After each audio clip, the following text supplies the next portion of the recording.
వెంకటయ్య తెలివి. అమరావతి నగరంలో అప్పారావు అనే ఒక ధనికుడు ఉండేవాడు. ఆయనకు దయాదాక్షిణ్యాలు ఏమీ ఉండేవి కావు. మహాక్రూరుడు. డబ్బులు బాగా సంపాదించాడు. పని మనుషులకు సరిగా డబ్బిచ్చేవాడు కాదు. ఏదైనా తప్పు చేస్తే జీతంలో నుంచి తగ్గించి ఇచ్చేవాడు. అతని వద్ద పనిచేయాలంటే పని మనుషులు భయపడేవారు. నెలకో వ్యక్తి మారుతూ ఉండేవాడు.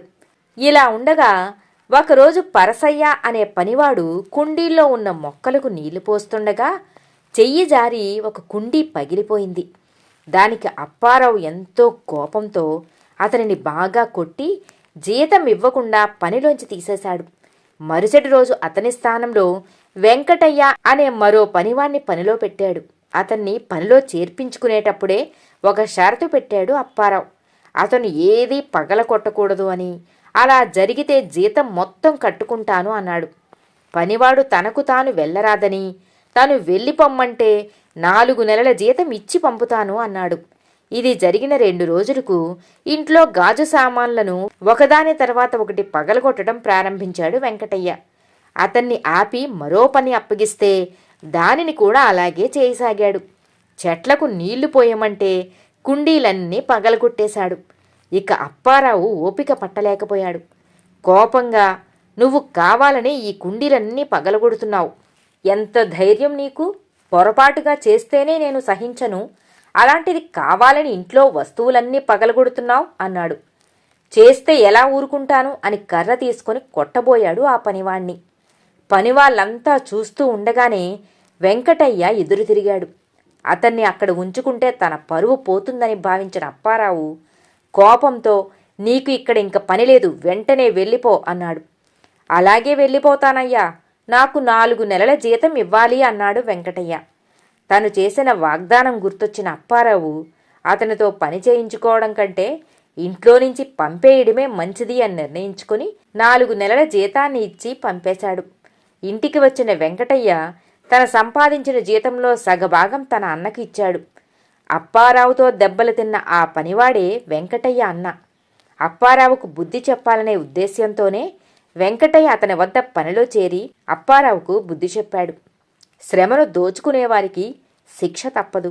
బిరుదులు తెచ్చిన తంట. మాధవపురం పండితుల నిలయం.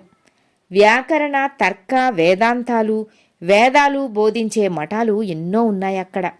అధ్యాపకులు చదువుకున్నవారు, విద్యార్థులు, ఇలా ఎటు చూసినా పండితులే కనిపించేవారు అక్కడ.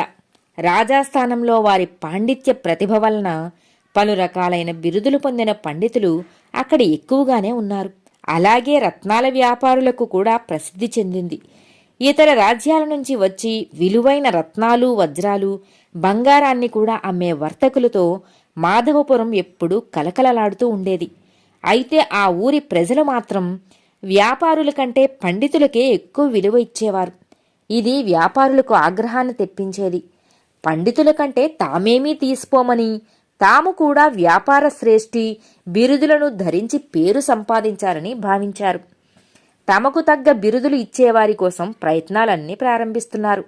తమ ఊరి పండితుడి చేతిలో ఓడిన పక్క ఊరి పండితుడి వద్దకు వెళ్లి తమకు బిరుదులు ఇవ్వాలని చెప్పాడు. అతడు ఓడిపోయినా పాండిత్యం విలువ తెలిసినవాడు.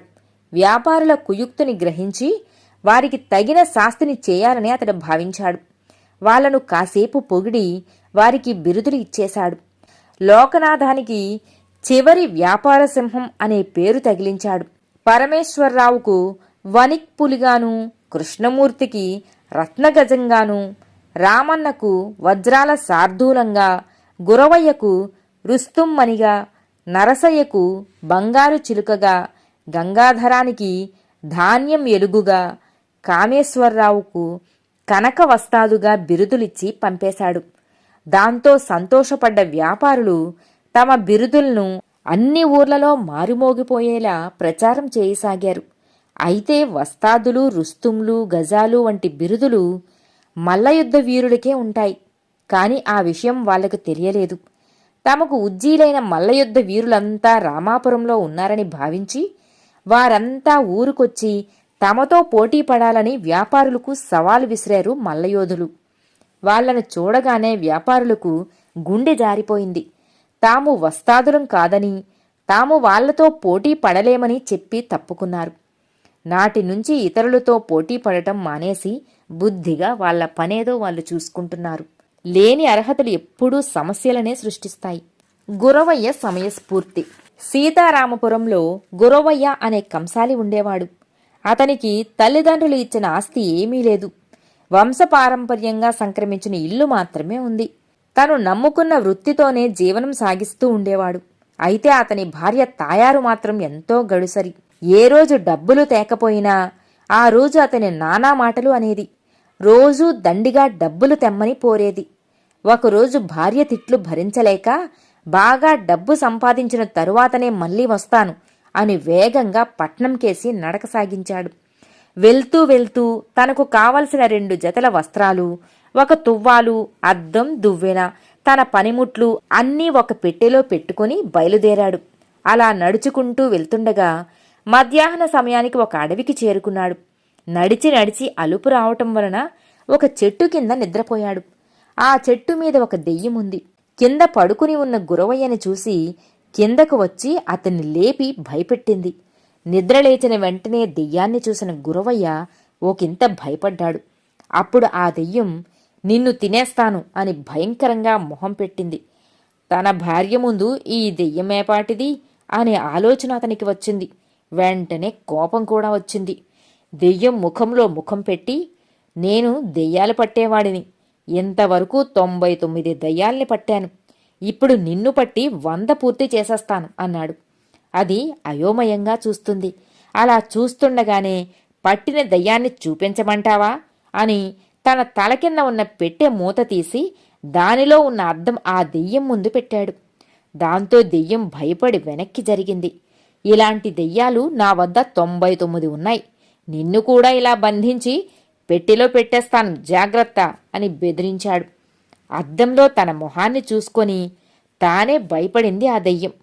నన్ను బంధించవద్దు, నీకేం కావాలో కోరుకో అంది. అయితే నాకు బంగారు మనులు, వజ్రాలు కావాలి, తెచ్చిపెట్టు అన్నాడు. కొంతసేపటికి ఒక మూట తెచ్చి అతని ముందు పెట్టింది ఆ దెయ్యం. వాటిని తీసుకొని నేరుగా ఇంటికి వచ్చేశాడు. ఇంటికి వచ్చిన తరువాత జరిగినదంతా తన భార్యకు చెప్పాడు. భార్య ఎంతో సంతోషించింది. అప్పటినుంచి భార్యతో ఎంతో సంతోషంగా జీవనాన్ని కొనసాగించాడు. ప్రమాదం ఎదురైనా నేర్పుతో బయటపడవచ్చు. కథ సమాప్తం.